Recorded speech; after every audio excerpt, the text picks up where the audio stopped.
Aquí crecí. Aquí valoré. Aquí me esforcé. Aquí aprendí. Aquí descubrí. Aquí me encontré. Aquí me formé. Aquí me comprometí.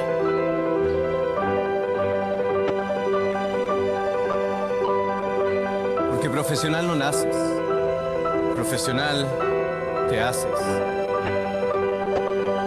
Estudia el USACH.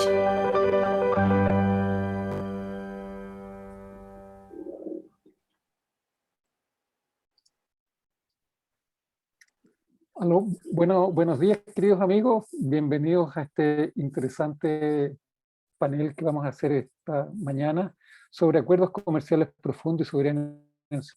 El caso del TPP, el Trans-Pacific Partnership, según su sigla en inglés.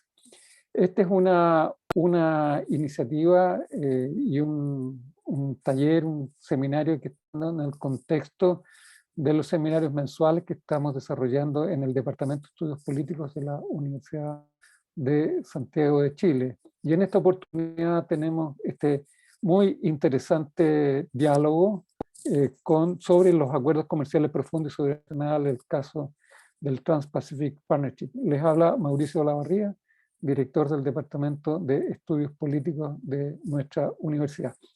Tengo el grato honor de presentar aquí a los panelistas, aquí mi distinguido colega Alfonso Dingemans, economista de origen, doctor en estudios americanos y reitero, un muy distinguido colega de nuestro departamento. Y también tengo el grato honor de presentar a la doctora Agustina Rayés.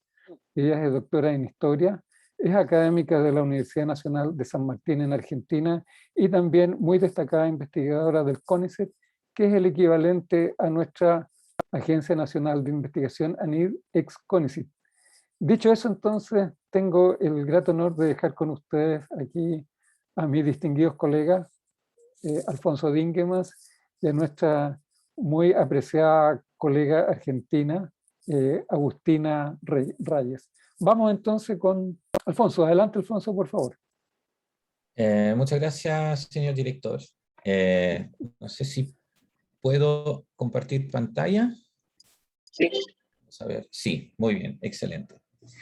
Bien, así que bienvenidos a este pequeño panel que trata de una temática que, a menos para mí, que ya he estado trabajando este tema por bastante tiempo, y siempre hablar de la política comercial y tratados de libre comercio siempre es una materia bastante fome, ajeno a toda la polémica, muy técnico de aranceles, pero da también gusto que ahora, no solo en el mundo, sino también específicamente en Chile, el tema de los tratados de libre comercio está agarrando una dimensión más polémica, así es que puede ser bastante interesante hacer esta reflexión en torno a la inserción económica de Chile.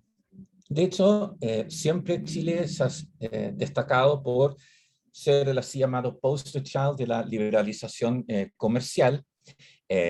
Algunos autores señalan que Chile tiene una vocación exportadora, quizá no es tanto una vocación, sino una necesidad, pero independiente de aquello, efectivamente, el comercio exterior siempre ha sido un componente muy importante de la economía chilena. En particular, desde el retorno a la democracia en los 90, cuando empieza una reinserción política de la mano de la reinserción económica que había comenzado en los años 80, uno ve que efectivamente Chile ha tenido siempre una presencia importante en la economía mundial en composición de su propio PIB, y también ha realizado un esfuerzo bastante fuerte en la reducción de los aranceles, como se ve acá en el gráfico a la derecha. Y esta reducción arancelaria, como vamos a ver en unos minutos, es más bien producto de negociaciones bilaterales que en el marco de las negociaciones un tanto desgastada en un plan multilateral, entiéndase, de la Organización Mundial del Comercio.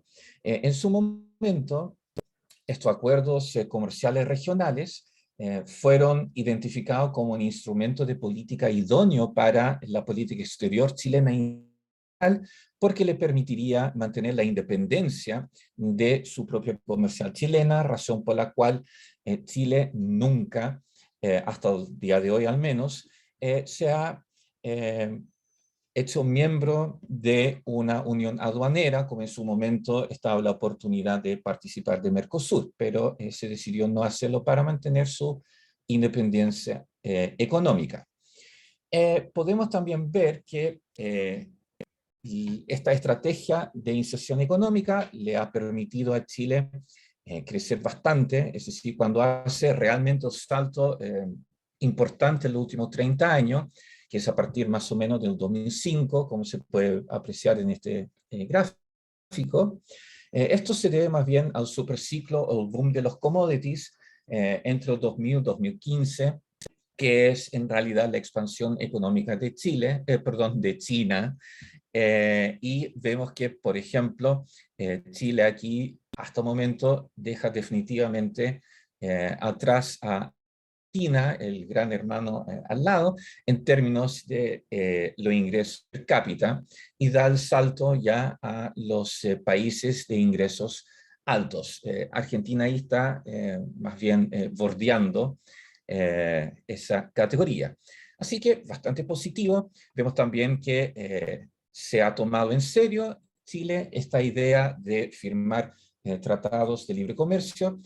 Aquí a la izquierda podemos ver la evolución en el mundo, es decir, el instrumento de los acuerdos comerciales es un instrumento popular y vemos que Chile es un jugador, o más que jugador, es un país bastante destacado en cuanto a la firma de los tratados o acuerdos comerciales regionales. De hecho, aquí realiza un pequeño ranking, y si bien no son campeones mundiales, vamos a dejar de lado un poco la Unión Europea, que tiene una dinámica propia, o Reino Unido en caso aparte, nos ganan solo Suiza y Noruega, pero fuera de Europa, Chile es definitivamente un país que ha sido más adepto en la firma de este tipo de tratados.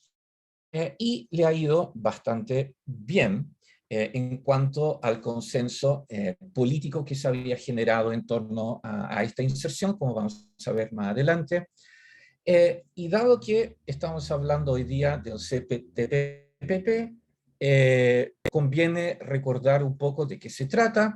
Es considerado un tratado comercial de lo que se llama última generación, o un tratado comercial profundo, y esto se explica porque este tratado abarca más áreas políticas que los tratados tradicionales, que están más bien enfocados en los aranceles, una tendencia que se ha iniciado más o menos desde finales de los años 90. Y como pueden ver en esta resumen de los tópicos que este tratado abarca, es efectivamente un tratado bastante amplio en cuanto a su alcance. Podemos ver aquí también un mapita a la izquierda que muestra que el Trans-Pacific se toma en serio, es decir, estando países más importantes de la cuenca del Pacífico, y también, por lo tanto, tiene un componente geopolítico bastante importante, porque originalmente esta era la iniciativa de Obama para contrarrestar un poco la influencia de China en la cuenca del Pacífico, dado que China estaba sacando, de hecho ya se aprobó y se ratificó en la mayoría de los países, o está en proceso de ratificación, el RCEP, que es un proyecto de China. Para hacerse una idea, los 11 países que finalmente firman el CPTPP consiste en un conjunto de países de 502 millones de habitantes, tienen un PIB combinado de 13,5 billones y alcanzan el 13,3% 4% del PIB mundial, es decir, es un acuerdo entre países importante, es decir, la salida de Estados Unidos es una salida sensible, si se quiere, en cuanto a la importancia o la presencia que tendría este bloque en la economía mundial, pero aún así es un conjunto considerable de países. Ahora, si vemos la importancia que tiene este bloque de países en cada economía, por ejemplo, para la economía chilena, las importaciones chilenas de los países miembros de este tratado solo representan un poquito menos del 7% de las importaciones, y en las exportaciones este grupo de países representa un poquito más de un 9% de la exportación, es decir, tampoco es una masa tan crítica para el comercio exterior chileno. Vemos aquí la cronología, no voy a ver esto paso a paso. Podemos dejar, me imagino, esta presentación en algún lugar de la página del departamento, pero quiero destacar un punto bastante importante, que es el 2017, cuando Estados Unidos, bajo la administración de Donald Trump, decide salirse del TPP bajo la consigna más amplia de que la inserción estadounidense en los mercados mundiales había sido mal negociada y que Trump podría negociar acuerdos mejores, y en el caso del TPP decide salirse. ¿Qué ocurre entonces? Los países, los 11 países que quedan, deciden seguir con la negociación, sacan los elementos más polémicos entre los países, que eran algunos elementos que eran muy sensibles para Estados Unidos, pero polémicos para los otros países, y deciden también cambiar su nombre y le agregan la sigla CIP de Comprehensive and Progressive, para destacar estos objetivos no tradicionales que tienen que ver con lo que ellos consideraban, los gobiernos digo, una agenda progresista en el ámbito de la regulación económica. En el 2018, finalmente, los países comienzan a ratificar este acuerdo en sus respectivos congresos. En Chile también se logra la ratificación bastante peleada en el 2019, pero actualmente se encuentra pendiente en el Senado. Y la última noticia que tenemos también bastante reciente, que es de septiembre último, es que tanto Taiwán como China han solicitado formalmente el ingreso al CPTPP, y con eso vuelve entonces la dimensión geopolítica, y también se reavivó la polémica, o la discusión más bien dicho, en Estados Unidos en cuanto a si el gobierno de Biden debiera volver o no a la iniciativa de integración. La diferencia entre el TPP y el CPTPP son relativamente menores. La mayoría se mantiene tal cual antes de la salida de Estados Unidos. Lo que cambia son provisiones más bien en materia de inversión y de la propiedad intelectual. Específicamente, se limita la capacidad del inversionista para litigar disputas, y se reduce la duración de la propiedad, de la protección a la propiedad intelectual. Lo curioso es que los tratados, que siempre habían sido una cuestión bastante técnica, aburrido para la opinión pública, el CPTPP y ya el TPP era bastante resistida en un país como Chile, que había generado un consenso aparentemente fuerte en torno al uso de este tipo de instrumentos, y además en torno a los beneficios que reportaría la liberalización del comercio. Entonces, esto llama la atención porque no habíamos, en Chile al menos, visto un rechazo tan amplio a la firma de un tratado comercial.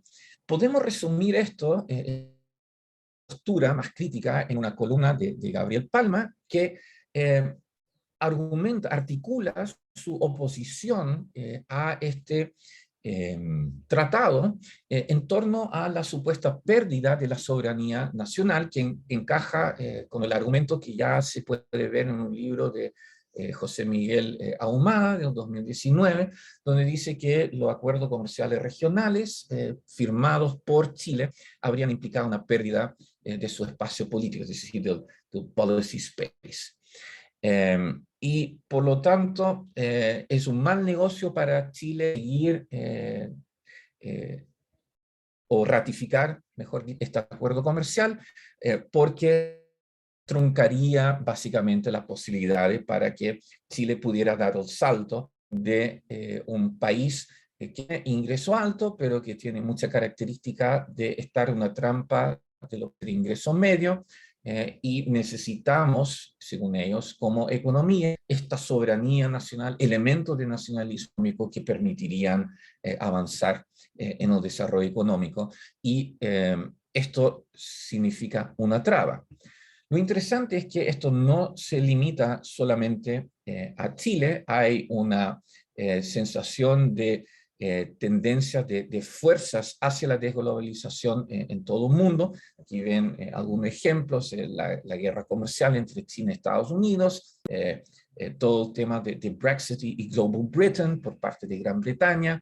En fin, hay tendencias hacia el cuestionamiento en torno a la liberalización económica y los tratados de libre comercio que al menos hasta algunos años atrás habían pasado políticamente desapercibidos.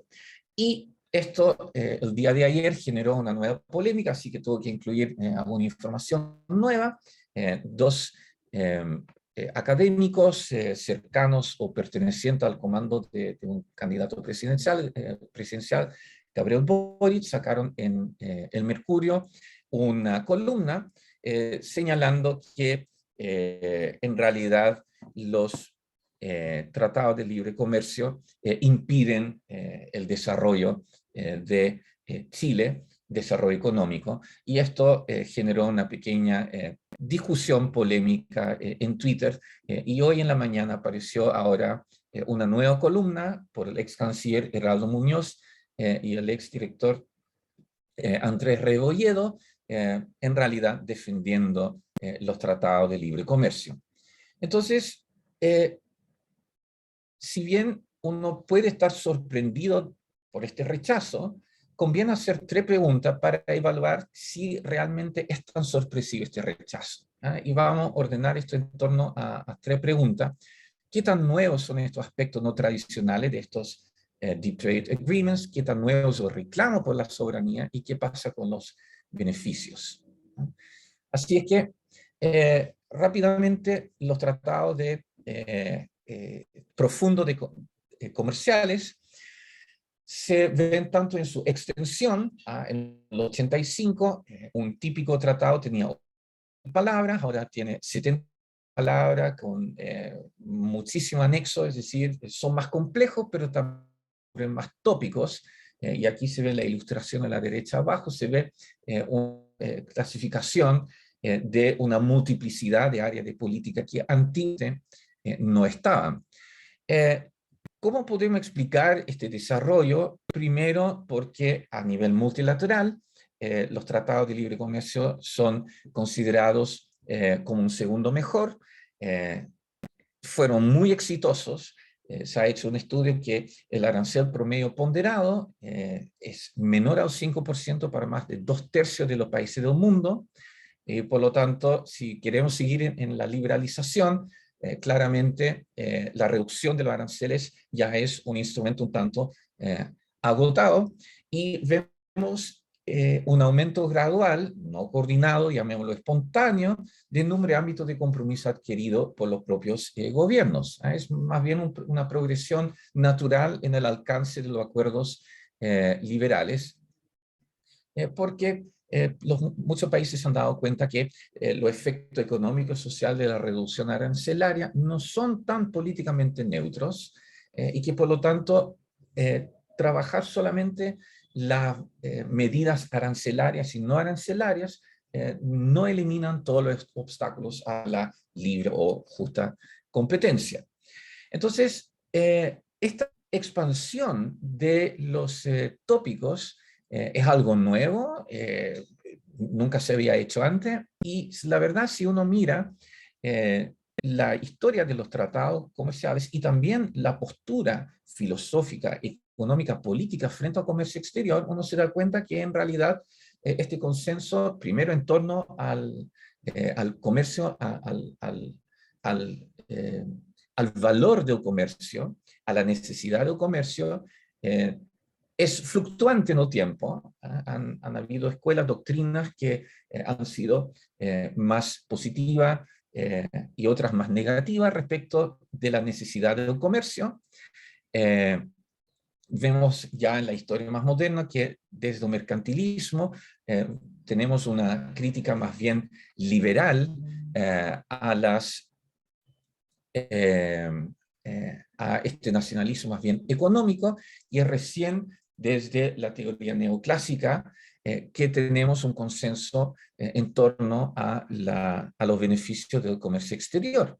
Y en cuanto a los tratados, si bien nosotros como generación, digamos, estamos acostumbrados a los tratados de libre comercio en torno a la materia básicamente arancelaria, esto no es tan así. Si uno mira la primera explosión de tratados comerciales del siglo XIX, esto tenía más bien tópicos que abordaban los derechos civiles, derechos de navegación, porque en realidad estaban hablando más bien de la libertad de comercio libre, y por lo tanto era un asunto que tenía que ver mucho más con la regulación política, la soberanía, etc. Y por lo tanto los contenidos eran bastante distintos a lo que uno conoce actualmente. Si uno mira el primer tratado moderno de 1860, vemos que la liberalización arancelaria, a partir del mecanismo de la nación más favorecida, no es el único elemento. Y si vemos otro tratado importante, que es el Tratado de Amistad y Comercio, en el lenguaje del siglo XIX, entre los Estados Unidos de América y el Imperio de Japón, eso tiene que ver más bien con la libertad de comerciar. Interesante también notar que en su momento esto fue rechazado por Japón por tratar de un límite a su soberanía nacional. Vemos aquí que efectivamente hubo una explosión de tratados de libre comercio que a partir del 1870 se desarma, y vemos que recién después de la Segunda Guerra Mundial, en una forma más bien light del GATT y después con algo más de regulación que se puede hacer cumplir en la OMC, vemos que tenemos la generación que conocemos en torno a los tratados de libre comercio. Y por lo tanto, en este caso lo que hay que recordar, a partir de esta breve historia, que la función y la valoración del comercio dentro de la economía y la sociedad ha variado. Lo que nosotros conocemos como un comercial y la manera en que valoramos actualmente el comercio internacional dentro de la estrategia de desarrollo, no siempre así. Los acuerdos no siempre fueron un instrumento tan importante de la política comercial. Algunos incluso decían que esto se debía regular unilateralmente, no debiera ser parte de la diplomacia, y también el contenido ha variado en el tiempo. Y finalmente que para eliminar o neutralizar un poco teorías conspirativas, esta evolución hacia los tópicos no tradicionales ha sido producto más bien de un proceso espontáneo.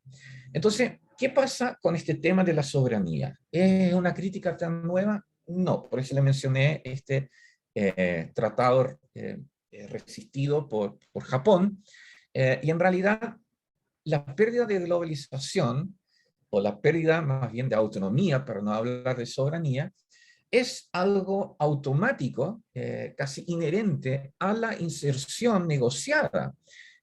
Cuando tú vas a diseñar una configuración de la inserción en el escenario internacional, ya sea político, ya sea económica, siempre va a generar una tensión con la política nacional.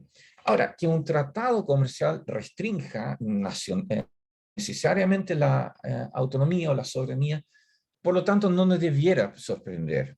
La pregunta es si esa pérdida tiene el apoyo y legitimidad política suficiente. Y eso puede cambiar, no es una cuestión técnica que está descontextualizado.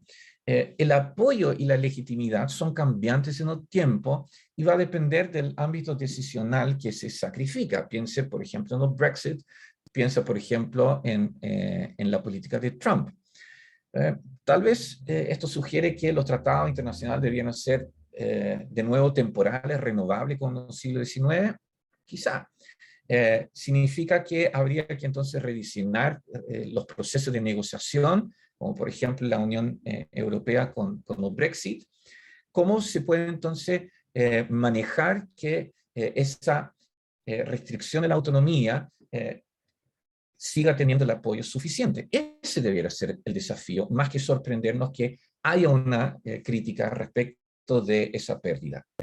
De hecho, Dani Rodrik señala que la globalización desde la perspectiva política tiene una tensión, un trilema que uno tiene que resolver. Uno no puede tener simultáneamente un Estado-nación más bien autónomo con una política democrática que además tenga una hiperglobalización en el sentido de que uno vaya a adoptar las tendencias mundiales y dejando entonces la autonomía decisional afuera. No puedes tener las tres cosas simultáneamente. El problema es que los países en la actualidad han tratado de evitar buscar uno de los dos componentes que llevarían a una inserción más bien coherente, sostenible políticamente, y han tratado de evitar este trilema que sería para Rodrik justamente uno de los factores que estarían explicando el fraccionamiento en el consenso en torno a la globalización. Lo que esto refuerza, por lo tanto, es que uno no debiera perder de vista el piso político, el apoyo político a cualquier configuración que uno finalmente escoja como país en la inserción económica internacional. Hay también factores que pueden estar cambiando en la sociedad que hacen que ciertas configuración sea políticamente inviable, como cuando surge el sufragio universal, el patrón oro ya se hace políticamente inviable, y un caso más reciente que no tiene que ver con la inserción internacional, pero la renuncia a una herramienta política discrecional como fijar el precio del metro, significó que Chile perdió ahí, o más que Chile, el gobierno perdió capacidad de poder incidir en un conflicto político. Chile ha optado por una hiperglobalización, pero no de forma explícita o consistente. Entonces, dado eso, lo que sorprende no es tanto el argumento de la pérdida de la soberanía, sino que Chile haya logrado participar en la economía global por más de 30 años sin que se resintiera esta pérdida de soberanía de forma significativa. Y eso nos lleva a la tercera pregunta, que tiene que ver con las ganancias del comercio. Desde la Segunda Guerra Mundial particularmente, se ha generado un consenso muy fuerte en torno a que la mejor manera para asignar recursos a nivel mundial es a partir de la eliminación de los aranceles, y que el resultado de aquella configuración va a ser una distribución justa de la riqueza. Ahora, los países menos desarrollados alegan que esa ausencia de la regulación es en realidad un juego injusto, como dice Alice Amsden, Eso es como patear la escalera cuando uno ha subido, porque justamente los países más desarrollados lograron su desarrollo gracias a intervenciones estatales sustanciales y sistemáticas. Este argumento no hacía mucho sentido político o no le convenía a los países más desarrollados, pero desde los años 90, también los países más desarrollados están sintiendo los efectos negativos para ellos de este tipo de globalización que se basa en el desdoblamiento entre la producción y el consumo, que ha permitido la gran convergencia de un grupo de países menos desarrollados con los países más industrializados. Vemos la pérdida de trabajo hacia los países menos desarrollados que están siendo resistidos, y vemos entonces ahí una pérdida del consenso en torno al libre comercio, entendido como la reducción arancelaria. Chile, ¿qué pasa en Chile respecto de este consenso? Si vamos a la encuesta, en el 2015 vemos que Chile y en general toda América Latina tiene una visión más bien favorable, incluso respecto del TPP, pero que en los últimos datos que se manejan del 2018, ya vemos un cierto desgaste en torno a ese consenso, que es un dato relativamente anecdótico, pero puede ser interesante para futuros análisis más profundos. Entonces, lo que está ocurriendo es una politización de la política comercial que choca con el tradicional estilo tecnocrático de las negociaciones. ¿Ah? Y esto entonces plantea un dilema. ¿Ah? Esta crítica finalmente apunta a la ilegitimidad de los contenidos, o hay una crítica porque esto en realidad daña los intereses nacionales porque son una traba al desarrollo económico. Si comparamos las exportaciones chilenas, la canasta entre los 2000 y 2019, vemos que son muy parecidas, es decir, la crítica tradicional que se hace que Chile no es capaz de agregar valor a sus exportaciones, sí, es bastante defendible esa afirmación. El tema es si esto se puede atribuir, como dicen los críticos, a el instrumento de los acuerdos comerciales. Es decir, si hubiésemos tenido otro tipo de tratado, Chile habría sido capaz de agregar más valor a sus exportaciones. Las restricciones que los acuerdos imponen supuestamente a la economía chilena son realmente restricciones duras, porque yo puedo tener una restricción que no me afecta porque no tiene efectos sustantivos observables. ¿Realmente es una restricción que ha impedido esto? Bueno, en estos dos elementos, el tema de la ilegitimidad, claro, es bastante difícil de evaluar, pero sí podemos mencionar un tema que tiene que ver con los mecanismos de compensación. Tradicionalmente, desde la perspectiva del análisis económico, se ha sostenido que si tú tienes un óptimo de Pareto, entonces hay que seguir con esa política porque hay capacidad de compensar. El problema es que esta compensación queda como una posibilidad más que una realidad política, ¿no? Y por lo tanto, eso genera un flanco abierto a el apoyo político si es que las compensaciones no se traducen en políticas concretas, ¿no? Lo que la evidencia nos señala respecto de los tópicos no comerciales, efectivamente, el carril de la racionalidad económica y la racionalidad política están separadas, por lo tanto hay que prestar atención a eso. Y por lo tanto, el argumento económico tradicional de que si hay una mejora de Pareto, vamos con esa política, es insuficiente y tal vez incluso simplista para poder justificar o legitimar los contenidos de los tratados profundos que justamente están tocando puntos que son políticamente mucho más sensibles. Y por lo tanto, lo que vemos acá, más que un problema técnico, es un problema político que hasta el momento no se ha podido abordar. Entonces, para terminar, en respuesta a nuestras tres preguntas, los acuerdos comerciales han tenido funciones distintas, han abordado distintos tipos de materia. La ampliación del alcance sí es nueva, pero es una lógica más bien espontánea y no tanto intencionada. La participación en el escenario global plantea por definición una tensión con la soberanía nacional y por lo tanto lo que nos debiera llamar la atención es la ausencia de un reclamo más que la presentación en sí de este reclamo, y esto tiene probablemente una explicación en la evasión del trilema político de la globalización por parte de Chile.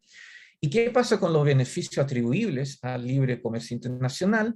El discurso tradicional es víctima de su propio éxito, porque la politización de la política comercial que estamos viviendo ahora requiere tomar más en serio la dinámica de la construcción del apoyo político, que requiere también prestar muchísima atención a la compensación real a través de políticas de los perdedores. Y por lo tanto, lo que nosotros debiéramos hacer como futura respuesta a esta polémica en torno a los tratados comerciales son justamente hacernos preguntas que tienen que ver más bien con el ámbito político. Si vamos a tratar de generar un mayor apoyo, quiénes van a participar en la decisión, qué tanto vamos a democratizar, quiénes van a ser los stakeholders, qué instrumentos vamos a utilizar. Los tratados comerciales son instrumentos para generar nuevos acuerdos en torno a áreas políticamente más sensibles, sí o no. ¿A quiénes vamos a compensar? ¿Hasta qué punto? La clásica de la economía política. ¿Qué configuración política? ¿Cómo vamos a resolver el trilema? ¿Y en qué ámbitos vamos a aceptar como sociedad el sacrificio necesario de la soberanía nacional si es que queremos ser jugadores? ¿Hasta qué punto y cómo vamos a manejar ese consenso? Y con eso entonces termino mi presentación.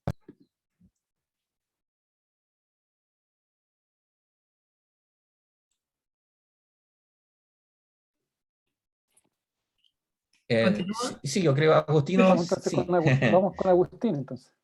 Bueno, muchísimas gracias. Bueno, en primer lugar, estoy muy agradecida de que me hayan invitado a visitarlos, aunque sea virtualmente. Tuve la suerte de estar allí por la universidad a fines del año 2019, cuando el mundo era otro, y nos conocimos personalmente, hicimos muchos intercambios respecto a nuestras investigaciones.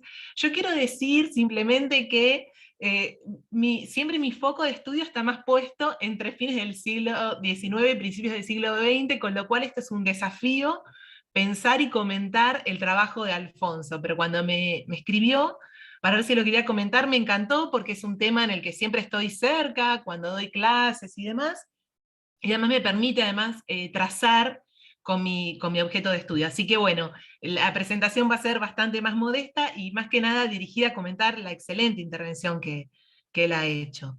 ¿Sí? Voy a compartir pantalla, si me permiten.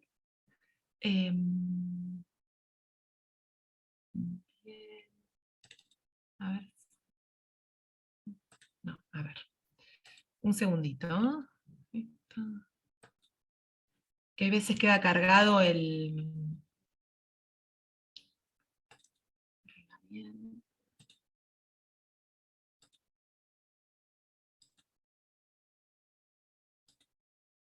Ahí se comparte bien, ¿cierto? Bárbaro, entonces. Bueno, entonces, mi intervención serán más que nada al comentario sobre algunas de las partes de lo mucho que ha expuesto recién Alfonso. En primer lugar,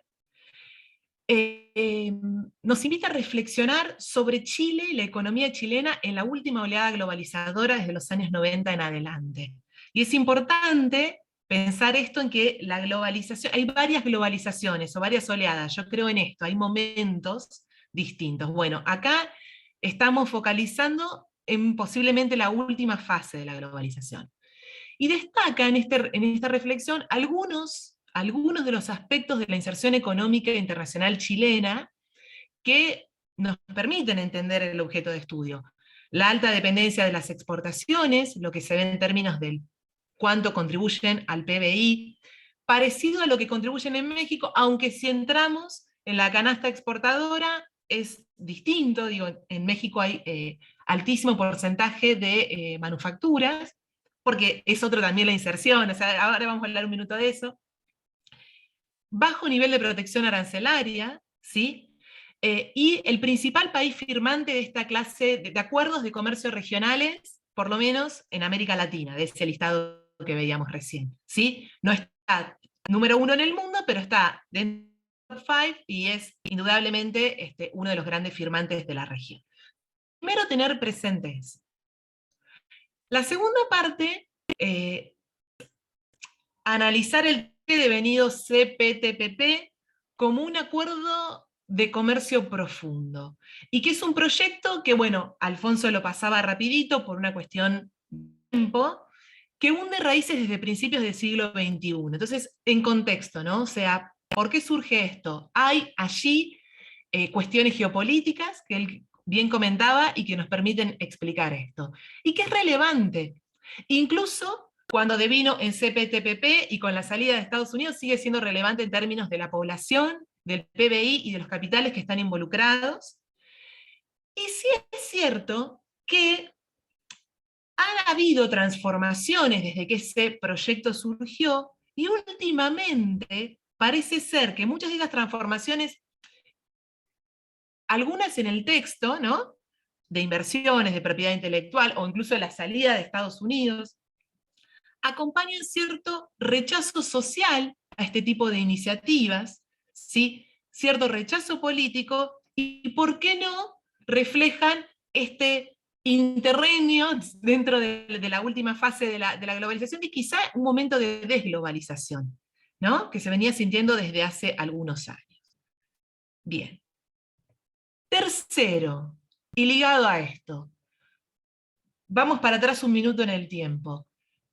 Alfonso nos invita a observar la evolución de los acuerdos comerciales y destaca algo que me parece muy importante, que es pensarlos en términos históricos. Son instrumentos de política comercial usados en diversas etapas de la historia, pero con distinta intensidad, con distinta valoración, e incluso con distintos mecanismos como se presentan. Entonces yo ponía un ejemplo.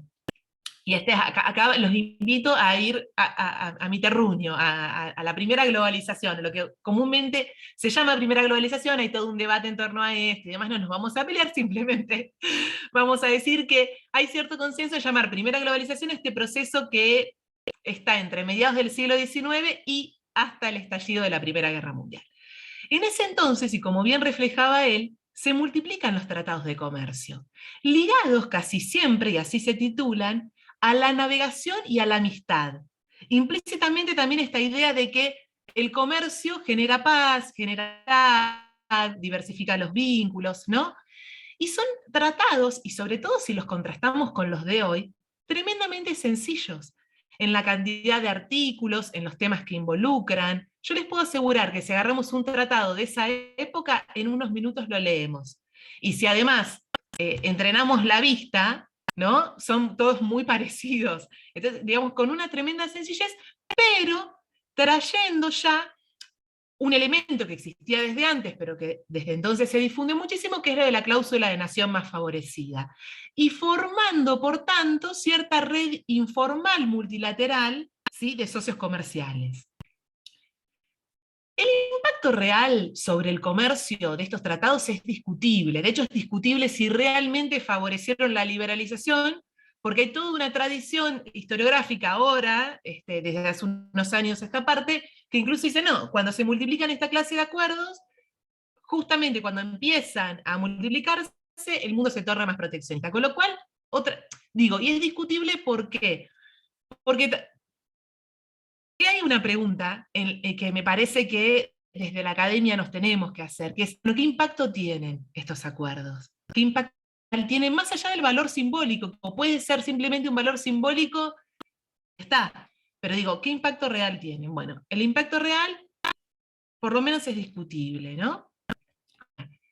Dentro de esa evolución y rescatando la historicidad, que me parece que es un punto muy a favor de lo que ha dicho Alfonso, y remarcar, sobre todo porque entiendo que hay estudiantes del otro lado, es importante esto, tener una visión ubicada en tiempo y espacio, ¿sí?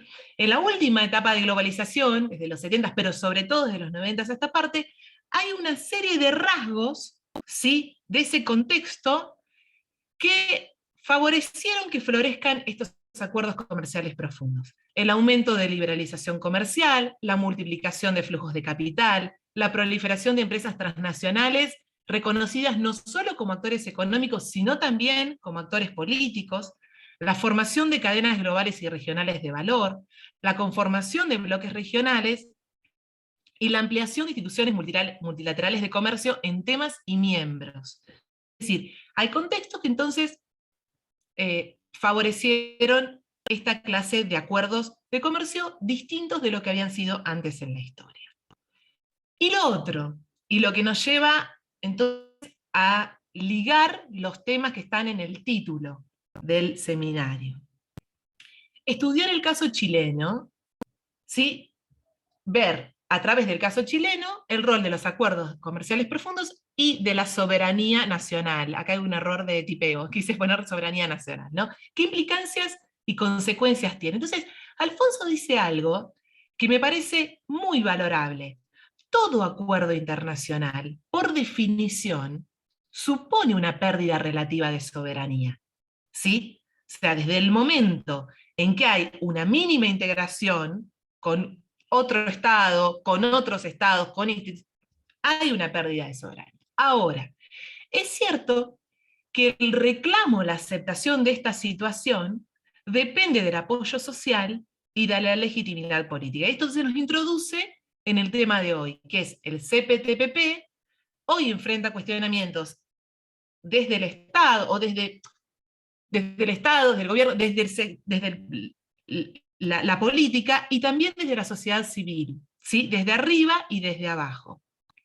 Entonces yo me ponía a reflexionar como para agregar algo, y no solamente ser una exégeta de lo que Alfonso hoy nos cuenta, ¿no? ¿Por qué? ¿Por qué este cambio? ¿A qué se puede deber?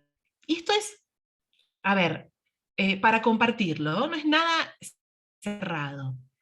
Entonces, me parece que hay que enmarcar este acuerdo dentro de esta nueva generación de acuerdos. Entonces me ponía a pensar un poco, no en el corto plazo. Si en el corto plazo tenemos este cuestionamiento, vayamos un poco más atrás. ¿Qué puede haber encendido estas alarmas para que hoy sea más sonora la oposición a ese acuerdo? Bueno, si pensamos que el NAFTA, del año 94 en adelante, inaugura toda una serie de acuerdos en la región, ¿sí?, que se multiplican, diríamos, bueno, se cumplieron más que las bodas de plata, si hay más de 25 años de estos acuerdos. Claro que hay que entender, por ejemplo, cuando surge este acuerdo. ¿Cómo surge? Surge en un contexto de posguerra fría, de globalización, venía de negociaciones previas de fines de los años 80. Hay que pensarlo, algo de esto dijo Alfonso, en términos de la reformulación, no le quiero llamar el fracaso, pero la reformulación del GATT y cuando se transforma en la Organización Mundial del Comercio, ¿sí?, y se introducen nuevos temas. No solo es el comercio de servicios, ¿sí? Se introduce derechos de propiedad intelectual, se introduce, de bienes, también se introduce servicios, ¿sí? Y también verlo en el marco de la política de Estados Unidos, ¿no? Como una forma también de desarrollar acuerdos parciales frente a la imposibilidad de liberalizarlo todo o viabilizarlo con una institución muy grande como es la OMC. Claro que también, por ejemplo, en este caso, vemos que también hubo modificaciones. El TEMEC recupera algo del espíritu del NAFTA, pero también introduce algunas modificaciones. Y modificaciones impulsadas por los socios, digo, o sea, por los grandes y por los más pequeños, ¿sí? Ahora, Más allá del NAFTA, hubo otras muchas negociaciones, y además de los acuerdos comerciales profundos, yo agregaría pensarlos también en línea con los tratados bilaterales de inversión, que fueron muchísimos los de estos años, ¿no? Porque también están en este marco del libre comercio. Ahora, ¿qué se entiende por libre comercio? Otra vez, acá tendríamos que hacer un repaso histórico y cómo esto va cambiando. Estilizando muchísimo la cosa y simplificándola muchísimo, con el perdón de los minutos, generalmente está esta idea win-win. O sea, el libre comercio es una acción que trae beneficios recíprocos para las partes que lo ejercen, en cuanto a transferencias de tecnología y de capital, en el aumento de productividad, diversificación. Ahora, ¿es realmente así? Bien. Yo siempre voy por la vía de tratar de relativizar o matizar, ¿sí? Todo tipo de máximas, no quedarme ni con un extremo ni con el otro, y para eso se requiere de análisis históricos y también se requiere de juntar evidencia empírica, ¿sí? Entonces, miren lo que pensaba, ¿sí? Esto es quizá extremo, pero a propósito, este argumento lo voy a extremar un poquito, pero como para tratar de pensar qué puede estar detrás de la lógica del rechazo hoy, del CPTPP. ¿Sí? Entonces, hay, si se me permite, alguna lista, alguna serie de promesas o supuestos incumplidos, no verificados, no plenamente verificados de los TLCs. ¿Sí? El primero, que regulan el comercio. Pero, como sabemos, incluye más que el libre comercio. Esto tiene que ver con la incorporación de estos nuevos temas. Regulan patentes y propiedad intelectual. Y puede ser interpretado desde una perspectiva muy crítica como poner los derechos corporativos por sobre los derechos humanos, ¿no? Limitar el acceso, el derecho de acceso a la salud. Y acá fíjense, lo ponía así gráficamente como para que pensemos esta tensión con la soberanía nacional. Los estados tienen la posibilidad de hacer salvaguardas frente a emergencias de salud pública, de otorgar licencias obligatorias siempre y cuando paguen cánones, regalías a los productores de medicamentos, de vacunas. Las empresas, por su parte, ¿sí? Han extremado el uso de patentes. En los años los extienden con por ejemplo, el proceso de evergreening, que es hacer una pequeña modificación en ese producto que se patentó para que entonces la patente se extienda, ¿sí? Se apoya mucho en la brecha del 10-90, es el 10% de la investigación científica en cuestiones de salud está destinado a cuestiones de salud que interesan al 90% de la población, ¿sí?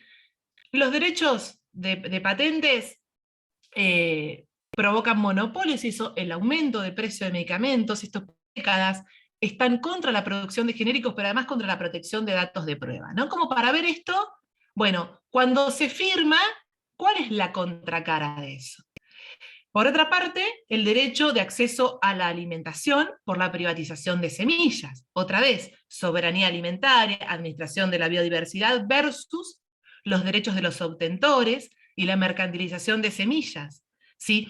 Y la necesidad de que para que las semillas se comercialicen, pasar por certificaciones que muchas veces son muy costosas, muy engorrosas y dejando de lado entonces la producción de algunas semillas localmente, ¿no? Entonces transformando esto en una barrera para arancelar. Esto es. Dentro de esos otros temas que se incluyen servicios, ¿sí? Los acuerdos, esta idea de transparencia en la asignación a las empresas productoras, proveedoras de servicios, la cláusula de nación más favorecida, abrir a la competencia internacional. Muchos de los TLC se han comprometido a otorgar trato nacional a los inversores extranjeros, con algunas consecuencias medias complicadas del plano de la soberanía.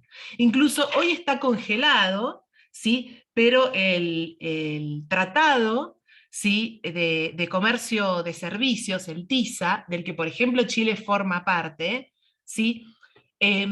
Proponía la no reestatización de un servicio privatizado hacer listas de liberalización de los servicios, y todo aquel servicio que no estuviera en esa lista previamente caía en manos privadas, llevar a la jurisdicción internacional cualquier problema que ocurriera, y cláusulas sobre servicios futuros, ¿no? Entonces esto, digamos, estoy llevándolo como a la parte fea, a la parte de logro, a propósito, para ver qué puede estar detrás de ese rechazo. Otra promesa, supuesto incumplido, pero yo acá no me quiero detener demasiado, porque Alfonso tiene un estudio espectacular con Ross. Los tratados de libre comercio diversifican las exportaciones, ¿no? Y esta idea de diversificación es igual a industrialización más agregación de valor, por lo tanto, menos riesgos. Ahora, lo que se ha probado hasta el momento es que cualquier diversificación que ha existido en la región, quizás consecuencia de procesos anteriores, los países no lograron en general un cambio estructural en sus economías, los TLCs han tenido poca repercusión en la estructura productiva del sector exportador en términos de diversificarlo, ¿no? Bien, seguimos. Dentro de esas promesas o supuestos incumplidos, los tratados de libre comercio más los tratados bilaterales de inversión potencian la llegada de inversiones extranjeras. Bueno, ¿qué ocurre? A su vez también implican, ¿sí?, no establecer, digamos, el Estado otorga garantías a los inversores, no establecer requisitos de desempeño, no exigir transferencia de tecnología, un trato justo y equitativo que no tiene una definición precisa, no solo los estados son llevados a centros arbitrales por expropiación directa, sino por lo que se reconoce como expropiación indirecta. El tribunal más conocido por todos es el CIADI. Bueno, yo les cuento porque en Argentina tenemos una tradición, estamos campeones mundiales, sí, es un país que es frecuentemente llevado al CIADI por parte de los inversores. Y se genera entonces, pensándolo en términos de la soberanía, un dilema para los estados. Porque muchas veces, y pensémoslo por ejemplo ahora en la crisis contextual, ¿no? Los estados tienen que tomar medidas que pueden conducir a que los inversionistas hagan deudas. Entonces pensaba yo, en algunas de las crisis, la crisis del 2001 en Argentina, se llevaron adelante una serie de medidas de políticas económicas que provocaron que distintas empresas prestadoras de servicio o bancos enjuiciaran al Estado. Entonces, que muchas veces lo que termina pasando es el efecto enfriamiento, ¿no? O sea, bueno, no genero esta medida para no llegar a un juicio, para no llegar a un problema con el inversor. Bien. Y esto de que potencia la llegada de inversiones extranjeras, esto lo hago medio también como para ponerle un poco de gracia a la presentación. Entonces ahí tenemos como un superclásico del fútbol, ¿no? Brasil versus Argentina. Y acá le va realmente mal a la Argentina en este superclásico, porque lo cierto es que, por ejemplo, Brasil no firma tratados bilaterales de inversión, o sea, los firmó pero no los ratificó, los de los años 90, y sin embargo es junto con México uno de los principales receptores de inversiones. Mientras, por ejemplo, la Argentina ha firmado muchísimos, en realidad ha tenido más bien varias demandas en los tribunales, en los centros arbitrales, ¿sí? Y para terminar, otros supuestos incumplidos que quizás estén detrás del argumento del rechazo actualmente. Digo, esto como para pensar, bueno, ¿qué hay del otro lado, no? Que generan más y mejores empleos y que fomentan transferencia de tecnología. Ojo, me parece que un poco la propuesta de Alfonso, y me parece muy inteligente desde este plano, de pensar, los tratados son un elemento más, ¿sí? No son ni la culpa de todos los males, ni los que generan absolutamente todos los beneficios, pero sí son un elemento importante dentro de un sistema, y profundizan un esquema de inserción económica internacional en la región. Si lo pensamos en términos de empleo, de transferencia tecnológica, en realidad no ha habido variaciones en cuanto al nivel de vida, en cuanto al nivel de desarrollo. Incluso, ¿sí?, ha habido como una deriva del extractivismo tradicional en un neoextractivismo, esto es para discutirlo después, pero que lo pone como en una trampa al Estado, porque en el neoextractivismo, digamos, se supone que los beneficios de esa actividad extractiva, el Estado los utiliza para redistribuir, pero desde una perspectiva crítica se podría pensar que es una trampa en el largo plazo. Ahora hay que decir algo. Los tratados estos de comercio profundo sí que introducen capítulos sobre estándares laborales y sobre la brecha de género, ¿sí? De hecho, el TEMEC, una de las maneras en que mejor se ha vendido es, ahora que se hace mucho foco en los estándares laborales, porque Estados Unidos no quiere perder empleos porque le compiten con una mano de obra barata en México, eso va a hacer que los trabajadores y trabajadoras mexicanos mejoren incluso su situación. Bueno, hay que verlo, ¿no? Hasta ahora, en la práctica, ha sido más declamatorio que de acción real, pero es cierto que introducen estos capítulos, si digamos van con el cambio del tiempo. Entonces, para cerrar, esta oposición que hay hoy al CPTPP, y me parece que un poco es el cierre de Alfonso, si no lo podemos conversar, es quizá una oportunidad para reflexionar más profundamente sobre los límites, alcances y estrategias de la inserción económica internacional. Patear el tablero absolutamente. Me parece que la idea es esta, bueno, dentro de la experiencia, dentro de cómo viene hasta acá, ¿qué es lo que se puede hacer? ¿Sí? Pensar en las implicancias que las cláusulas de estos tratados tienen en general para las partes interesadas, para la ciudadanía en general, pueblos indígenas y campesinos, mujeres, gobiernos, estados, y pensar en esa tensión siempre latente entre lo internacional y nacional. ¿Sí? Digo, probablemente se resientan las capacidades estatales y la soberanía por esto que decíamos. Integrarse implica esto. Pero bueno, ¿a qué costo? ¿Con qué características? Y ahí me parece que entonces nos debemos un debate que quizá, ¿sí?, generalmente pasamos como más abuelo de pájaro, pero que incluso se pasa más abuelo de pájaro, y esto es lo peor, entre los tomadores de decisiones, ¿no? Bien, muchas gracias. Acá me detengo con estos comentarios.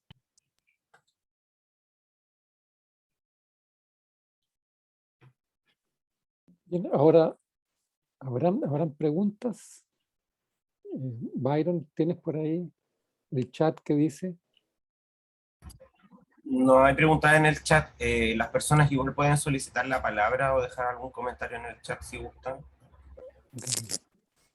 ¿Les puedo hacer una consulta a propósito de esta interesante para ya ir entrando en el diálogo y motivar también a los colegas que nos están observando aquí a través de la pantalla? Porque es muy, muy interesante, digamos, las dos presentaciones, sin duda. Y me disculpo por mi ignorancia en el tema respecto de lo que voy a preguntar, pero a mí digamos, una cosa que me llamó mucho la atención en la presentación aquí de Alfonso, este argumento de la pérdida de soberanía, ¿verdad?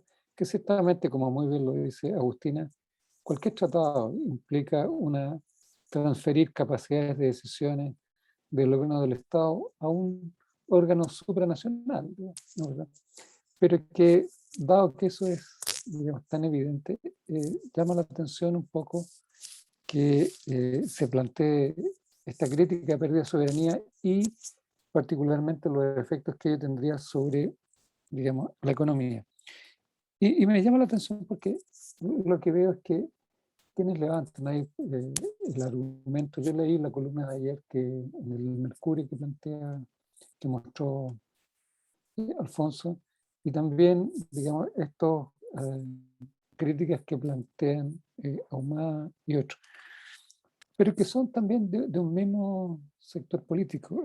Pero por otro lado, estos mismos grupos políticos lo que plantean entonces la necesidad el país apruebe algunos ciertos tipos de tratados, ¿no es verdad? Escazú, también digamos, se acogen también a los tratados de Belém do Pará, digamos, que plantean la necesidad de respetar, o los acuerdos en materia laborales, indigenismo y derechos humanos. Entonces ahí hay como una suerte, ¿cómo diría?, de dualidad, contradicción, o mirar una sola parte de esta estrategia de tratado solo en el ámbito comercial, pero no llevar la crítica, también extender la misma crítica a los otros espacios donde ellos defienden.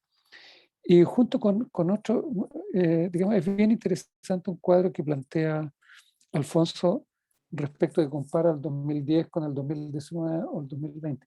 Quizá para otras presentaciones u otros debates sería interesante, por ejemplo, comparar esas figuras con la década de 1960, 70, 80, o incluso quizás 90, cuando comienza toda esta, por lo menos en el caso chileno, la estrategia de abrir la economía de acuerdos comerciales. Es cuanto puedo decir, así que nuevamente felicitaciones a ambos, un muy interesante, digamos, intercambio y muy interesantes posiciones ambas. Agustina, ¿tú partes? Yo, no, dale vos, que me parece que es más... Ah, ya. Bueno, respecto de los tratados de libre comercio, no, yo creo que lo que señaló Agustina es súper potente, esta idea de que muchos de los beneficios se han aceptado como una máxima, como axioma. Y en ese sentido, los efectos, toda esta tensión con ciertas promesas incumplidas, quizá expectativas irracionales o excesivamente altas, no han tenido un respaldo empírico. Creo que un gran problema con los tratados de libre comercio es que efectivamente se ha planteado discursivamente ciertos beneficios, pero que no han sido politizados en un buen sentido de palabra. Y por lo tanto, algo que pasaba desapercibido en los radar políticos, de pronto ahora aparece. Claramente que un tratado, por ejemplo, que tiene que ver con los derechos migratorios, es un tema político y por definición se va a politizar. Pero dado que estos tratados de libre comercio estaban más bien en el ámbito de grupos muy técnicos, que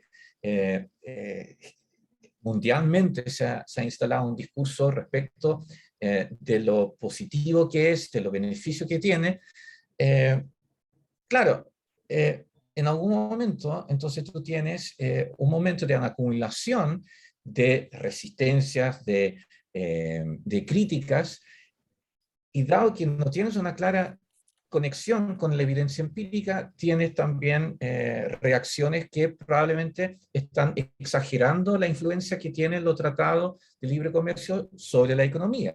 Entonces, lo que hay que hacer, a mi juicio, con los tratados de libre comercio es verlo como un instrumento más de la inserción de los países en el escenario internacional, cosa que justamente con los tratados de libre comercio no ha ocurrido. Y yo creo que en eso concuerdo plenamente con Agustina, la falta de evidencia empírica lleva a la romantización de los tratados de libre comercio, pero también un poco lo que estamos viendo en Chile, como si fuera la gran traba a la falta de desarrollo económico en Chile. Eso es lo que puedo comentar respecto de tu pregunta. Agustina, no sé si tú... No, yo estoy súper en esa línea, Alfonso. Yo, bueno, justamente focalicé en todo lo malo, pero como para tratar de mostrar ese argumento de qué puede haber detrás del rechazo. Pero insisto en dos cosas. Y creo que es algo, incluso con otros temas, que no hay que perder de vista que son un elemento más de una inserción económica internacional. ¿Sí? O sea, hay otros elementos a tomar en cuenta, y lo otro, juntar evidencia empírica, ni para demonizar ni para endiosar, ¿no? Entonces decir, bueno, esto, o incluso para decir, bueno, hasta acá funcionó así, porque también es cierto que vamos aprendiendo en la práctica. Muchas veces nos pasa como analistas de este tipo de cuestiones, es que miramos hacia el pasado como creyendo que esos actores tenían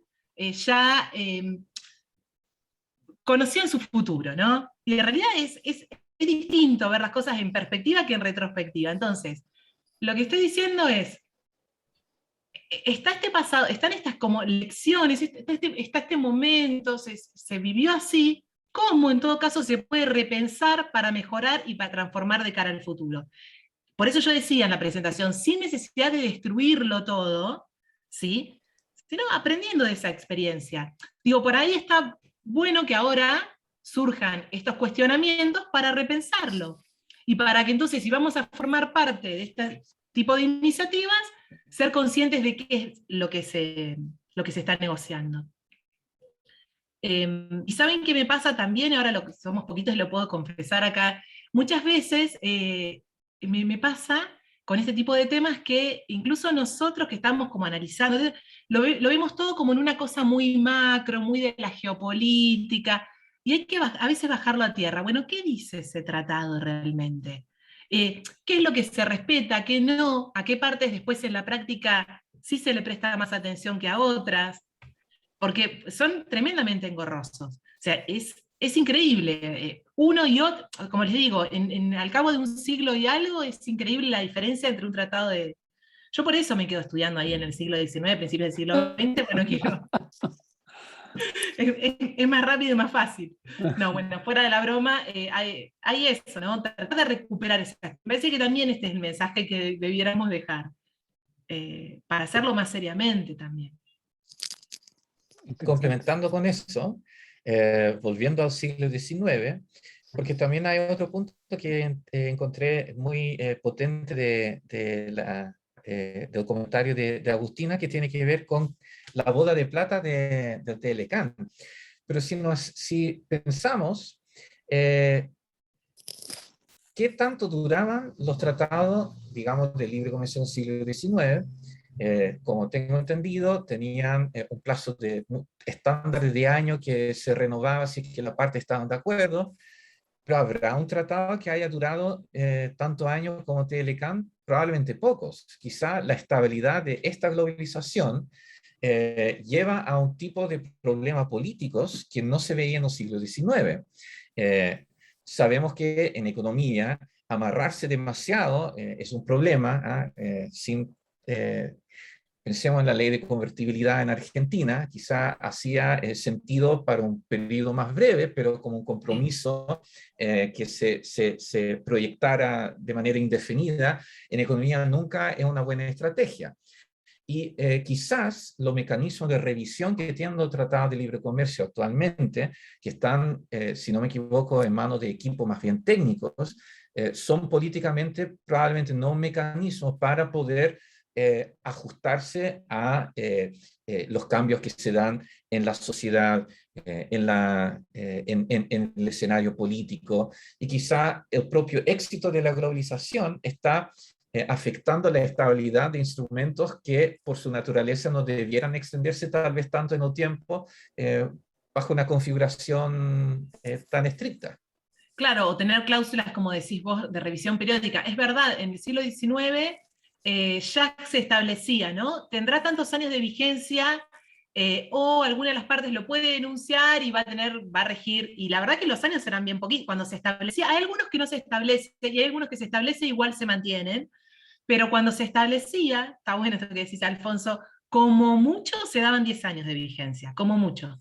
Generalmente estaban en torno a los 7 años. Después de los 7 años caían y había que renegociar. Y eso que eran realmente mucho más sencillos. Mucho más sencillos. Exacto. No sé si hay más preguntas, porque sé que la profesora Ray está un poco corto con el tiempo. Pero Sino para ir cerrando. Unos minutos tengo, si alguien quiere preguntar o intervenir, no hay problema. Está abierta la palabra por si alguno de los participantes quiere hacer alguna consulta. No hablamos tanto que abrumamos a la gente, Alfonso. Nosotros hablamos No es mucho. posible. No hay solicitud de palabra. Ok, entonces sugiero dejarlo hasta acá. Sí. Muy bien. Muchísimas gracias entonces y a los dos excelentes presentadores, Alfonso y la colega Agustina Reyes, y quedan formalmente invitados para la próxima, que es en el mes de noviembre, y les será enviado también información sobre. Alfonso, ¿alguna última palabra? Sí, agradecer de sobremanera la excelente disposición, como siempre, de Agustina a apoyarnos con este tipo de iniciativas, y agradecer, como siempre, su muy profesional intervención, y que tú sabes, es decir, es siempre un aporte escuchar tus comentarios a los trabajos, así que muy agradecido de haber contado con tu participación, Agustina. Al contrario, la agradecida soy yo que me hayan tenido en cuenta. Realmente agradecida, muy bueno este espacio, me gustó mucho participar. Ok, muy bien. Entonces, en nombre del departamento les agradezco a ambos, a nuestro muy distinguido y apreciado colega Alfonso Dinguemas, la presentación, a nuestra distinguida ahora amiga Agustina Reyes por su intervención y sin duda, dada su excelente disposición, la estaremos contactando para otros espacios de este tipo. También felicitar a Byron Dualde por el manejo de estos seminarios, que ya no es el primero, lo ha hecho muy bien en todo. Y a ustedes todos, estimados amigos y colegas, muchísimas gracias por la atención y serán invitados a un nuevo webinar de este tipo. Muchas gracias. Nos vemos en otra oportunidad. Que estén bien. Gracias, Chao, chao. adiós.